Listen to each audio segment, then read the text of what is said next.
व्याकरण में अभी हम लोग पढ़ेंगे, क्या लिखा हुआ है?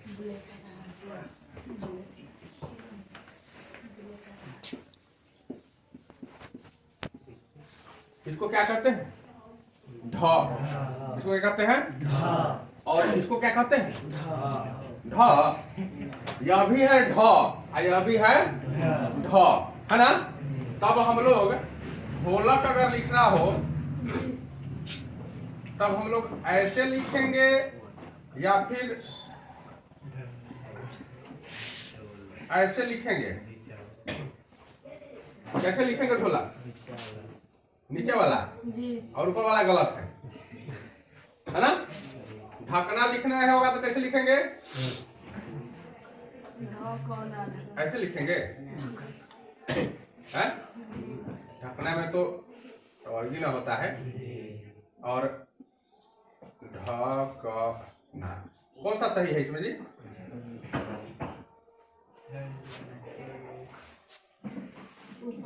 बता सकते हो? ये ढ होता है और इसको र कहते हैं। ढ देखो, ये जो है वह ढ है। यह क्या है? ढ। ये है ढ, ये इसका उच्चारण ढ होता है। और ऐसे करके जो नीचे बिंदु देते हैं इसका उच्चारण र आधा और ह पूरा। माने र आधा और ह पूरा। कुछ कुछ हिंदी में ऐसे शब्द आते हैं जिनको कहिएगा लोगों से कि लिख दीजिए तो कहेगा ये लिखेबे नहीं करता है, ये होता ही नहीं है। जैसे बिरहनी, बिरहनी लिखिए, बिरहनी बिरहनी बिरहनी बिरहनी कैसे लिखिएगा? बिरहनी, बिरहनी, बिरहनी तो बिरहनी हो गया। बिरहनी, बिरहनी र का तो उच्चारण पूरा हो ही नहीं रहा है। र तो तरीके देर में गायब हो जा रहा है। हो रहा है उच्चारण बिरहनी, र बुझा रहा है कि र है, लेकिन जितना जल्दी खत्म हो जा रहा है र का उच्चारण नहीं है। उस परिस्थिति में फिर जैसे बताए हैं आप लोगों को कि जहां जहां दो दो वर्ण आ जा रहे हैं तो दो वर्णों को छोटा लिखने के लिए तो एक वर्ण का ये उच्चारण बनाया गया और एक वर्ण इस तरह का बनाया गया। अगर आधा र पूरा ह है, जिस तरह से आधा क और र तो उसका बताया ना, तो उसी तरह से जिस तरह से माने ये आधा क हुआ और र पूरा हुआ, या फिर क को हलाम देंगे तो आधा क पूरा र हुआ, तो इसको बनाने के लिए हम लोग इस तरह से क्रॉ करते हैं ना। उसी तरह से आधा र और ह को एक साथ दिखाने के लिए हम इस तरह के वर्ण का यूज करते हैं। इसको कहते हैं र।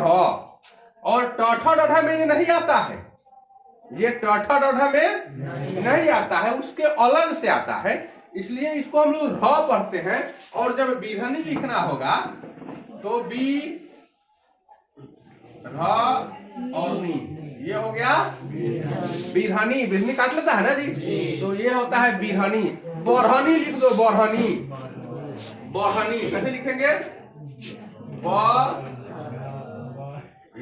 हो जाएगा हनी, बरहनी, बढ़नी नहीं। अब देखो कुरहनी स्टेशन है, वो लोग कहते हैं कुरहनी, लोग क्या कहते हैं उसको? कुरहनी, लेकिन वो है कुरहनी। क्या है? कुरहनी, कुढ़नी नहीं, कुढ़नी, ठ नहीं कहेंगे, कुढ़नी नहीं, कुरहनी। क्या है वो? कुरहनी। और कुरहनी को हम लोग लिखते हैं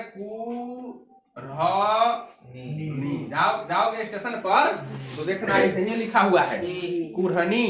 और अंग्रेजी में जब जैसे ही इसका अंग्रेजी अनुवाद करते हैं ना तो बहुत स्पष्ट हो जाता है।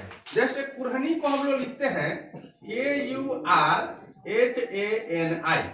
तो ये कुरहनी हो गया कि नहीं हो गया? कुरहनी। तो कुरहनी इसमें र भी है और ह भी है, गौर से रखना, इसमें र भी है और ह भी है। र के साथ ही ह लगा हुआ है, लेकिन र में कोई आकार है क्या? र में आकार ए नहीं लगा हुआ है, र के साथ ए लगा हुआ है नहीं। इसका मतलब ये र पूरा अक्षर नहीं है, एच के साथ ए लगा हुआ है। देख लो, मतलब ह जो होगा वो पूरा होगा, जिसके साथ ए लगाते हैं वह पूरा होता है। जैसे अगर हम लोग कोई क से नाम लिखना शुरू करते हैं और अगर हम लिखते हैं श्याम, क्या लिखते हैं? तो लिखते हैं KYAM, लिखते हैं ना? क्या KYAM। तो क आधा है जी, इसलिए क में हम लोग ये लगाए हैं क्या? नहीं लगाए हैं। जो आधा है उसमें नहीं लगाते हैं, पूरा है उसी में लगाते हैं। अब अगर हमको लिखना रहता कमल, तब हम उस परिस्थिति में के में ए लगा देते, एम में भी ए लगा देते, अंतिम में एल हमारे इधर नहीं लगता है, मतलब उत्तर भारत में नहीं लगाता है, दक्षिण भारत में लगाया जाता है।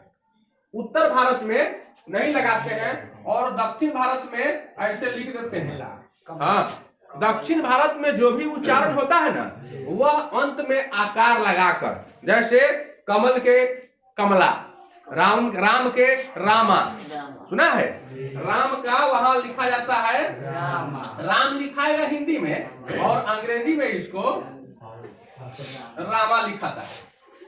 दक्षिण भारत के लोग लिखते हैं, हमारे यहाँ नहीं लिखते हैं। रावण के रावणा लिखता है, महेंद्र को महेंद्रा लिखा जाता है, समझ गए?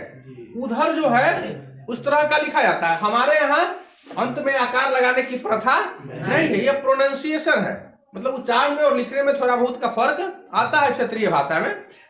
इस तरह से बहुत सेंटर, देखो गौर से, CENTRE, ये क्या है? सेंटर। और ये है CENTER, ये क्या है?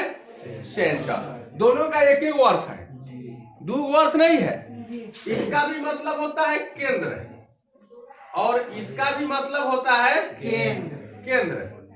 एक बार की बात है, हम एक जगह बोर्ड लगाए तो हमने सेंटर ऐसे लिख दिया, इस तरह का सेंटर हमने लिख दिया। अब एक अंग्रेजी के बहुत जानकार मास्टर साहब आए और उन्होंने पढ़ा बोर्ड को और सीधे पहुंच गए हमारे ऑफिस में और कहे कि आप अंग्रेजी पढ़ाते हैं क्या इसमें? जी। तो आपने सेंटर का स्पेलिंग गलत लिख दिया है बाहर, और आपको जब सेंटर का स्पेलिंग लिखने नहीं आता है तो फिर आप कैसे अंग्रेजी पढ़ाते होइएगा? क्योंकि हमको अंग्रेजी आती ही नहीं है, मैं अंग्रेजी नहीं जानता हूं। लेकिन आपसे एक छोटा सा सवाल करता हूं, आप पढ़े लिखे लोग हैं? पढ़े लिखे लोग हैं ना जी? तो पढ़ लिख कर आदमी क्या चाहता है? कि हमें कोई अच्छा रोजगार मिले और मेरी कमाई कुछ ज्यादा बढ़ जाए। चाहते हैं कि नहीं? सब लोग चाहता है कि नहीं कि मेरी कमाई कुछ ज्यादा हो जाए। अब अगर आपको रोजगार के लिए 2 देशों से नौकरी का ऑफर लेटर आया, एक इंग्लैंड से दूसरा अमेरिका से, तो आप कहां जाना ज्यादा पसंद करोगे? अमेरिका जाना पसंद करोगे ना? मास्टर साहब ने कहा कि हम अमेरिका जाएंगे, इंग्लैंड क्यों जाएंगे? इंग्लैंड में पैसा कम है, अमेरिका में पैसा ज्यादा है। बढ़िया बात है। यही तो मैं भी आपको कहना चाह रहा हूं कि अमेरिका में इस प्रकार से सेंटर लिखा जाता है। यह है अमेरिकन इंग्लिश। इसको क्या कहते हैं? American English. और इसको कहते हैं ब्रिटानी इंग्लिश। ऊपर चमक रहा है ना? इसको कहते हैं ब्रिटानी इंग्लिश।